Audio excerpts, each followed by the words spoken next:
Hello, my name is Lina Martínez. I am the Director of Polis and Observatory of Public Policies in Cali, Colombia from Universidad ICESI. Today I'm going to be talking about inclusive policies that have been implemented in the city to help to work the working conditions of street vendors and informal workers in the mass transit system of the city. The MIO system was implemented early in the decades of 2000 and is a bus system very similar to those that have been famous in Brazil and implemented in many countries in Latin America. The bus system moves about 50% of the population who moves around the city. The other half of the population uses either informal transportation, a bike, a cab, or other means of transportation. As many other countries in the developing world, informal workers and street vendors are an important component of the massive transit system. In 2017, as a consequence of the enactment of a policy called the Police Code, which regulates the street vendings and regulates the people who uses buses for their daily income, MIO system was obligated to implement an inclusive programs to regulate and to improve the working conditions of those who were working in the system.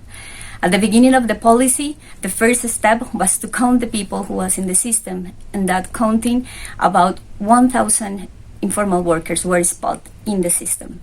After crossing different data sources, it was established that about 700 informal workers were eligible to participate in the program. With those informal workers, it was collected a baseline at the end of 2017, in which we collect detailed information about socioeconomic conditions of the informal workers who were in the system at that time.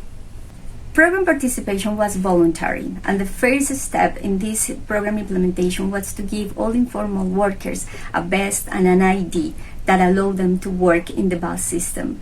This step was pivotal to give street vendors and informal workers an identity and stop harassment from the police.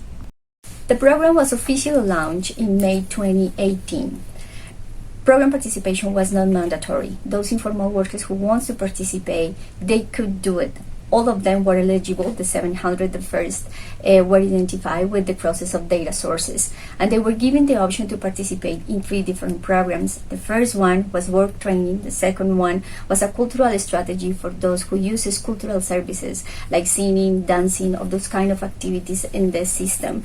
And the third strategy was an entrepreneurship strategy in which they were trained, and hopefully in the near future they will give seed money to start their small business. As program participation was voluntary, only 50% of those who were eligible to participate opted to participate in the program, which is a relatively low rate of participation. When the program started officially in 2019, Cardiff University, Universidad ICESI, and Metro Cali is the operator of the massive transit system, starting an evaluation of the program, comparing those who participate in the program versus those who didn't participate. We also include another component, which was new actors in the system as a consequence of the frequent migration of immigrants that we have from Venezuela, and they were using the transportation system to sell services or to sell cultural activities or generate any kind of income. We collect new information about 300 people who opted to participate in the program, and we compared them with those who didn't participate.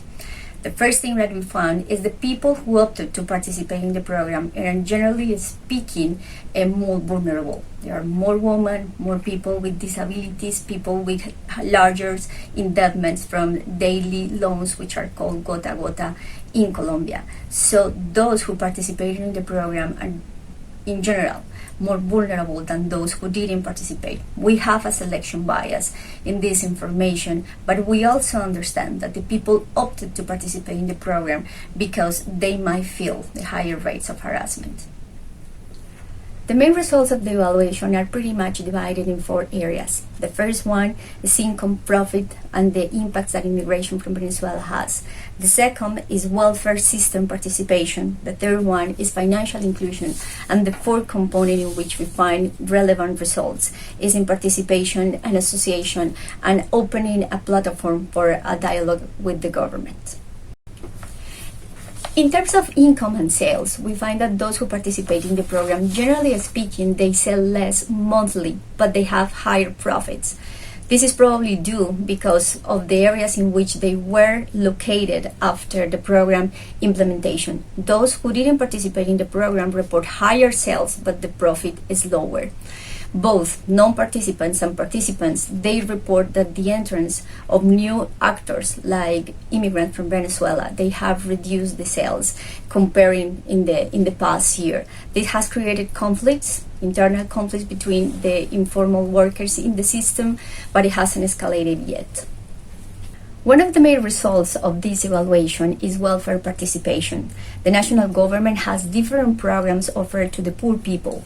Among them, cash transfers, conditional cash transfer. There is also a retirement plan for the poor and different welfare programs, like for instance, health insurance. One of the things that we found is that the people, many informal workers who were in the system, they weren't using the programs, the national programs, even though they were eligible. The clear message from this evaluation is it is necessary to help them to navigate the system, to give them and provide information about how to enter and what are the conditions to be included on those programs. Those who participated in the program, in the MIO program, the increase, it was an important increase compared with those who weren't participating in welfare participation. One of the main outcomes that the program wants to tackle is financial inclusion.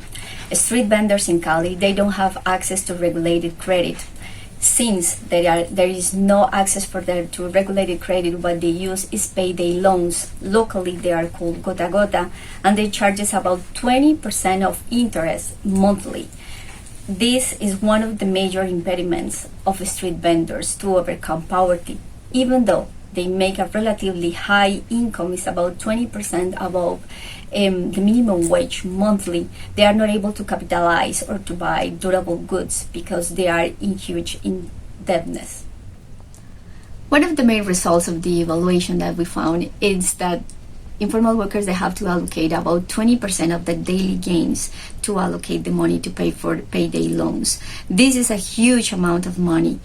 And one of the main outcomes that the government is pursuing is to create programs for financial inclusion. In the past government, it was approved a public policy to create financial inclusion programs, but until today, they are not in place. The last group of outcomes that we have found in this evaluation is the dialogue that informal workers have with the government. This is probably the first time in many years that the government is implementing a program that is not creating the conditions to evict them from the public space. It is the first time that is an inclusive policy it is put in place in the city. For many reasons, informal workers do not trust the government, but there is a platform, there is a channel right now in place for informal workers to talk with the government and to create the trust that they need. Generally speaking, those who have participated in the program, they have said that in general their quality of life have improved, that their income is going up, and they don't feel the harassment of the police. In general, the results are pretty positive, but it's still a very small program implementation. About only 300 people participated, and we have in the counting for street vendors in the city about 10,000. So there is a long path ahead before we can see a real transformation in terms of how the government is approaching program implementation for the street vendors.